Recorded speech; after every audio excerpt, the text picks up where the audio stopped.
Welcome to Man Does Tech, where I solve the problems you didn't even know you had. You begin with one thawed pastry, not a dozen. This controls timing and heat. Once unwrapped, pinch the seams so filling won't leak during toasting. Set your toaster to medium or roughly 350 degrees oven equivalent if it has numbered settings. This avoids burning the exterior while the center heats. Make sure to use 1 or 2 slots only. Crowding changes heat flow. You'll hear small pops, that's normal, and it signals crust expansion and melting filling. Once the first cycle finishes, check the pastry.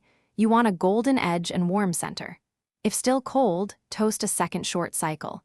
This builds color without overcooking. Make sure to use low to medium heat.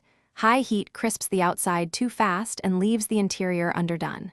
If your toaster allows, rotate or flip the pastry after the first cycle to even out browning, because most toasters heat unevenly. You'll learn how long your specific appliance needs by this small adjustment process. You finish by letting the pastry rest for 1 to 2 minutes. This completes cooking and prevents scalding when you bite in. Make sure to blot any minor leaks with a paper towel. Don't press, or you'll force hot filling out. If the crust looks too dark, lower the setting 1 notch next time. Conversely, if it's pale but hot inside, increase time by 1 short cycle. Finally, if you see persistent leaking, seal edges better before toasting, and always test adjustments incrementally. Thanks for watching.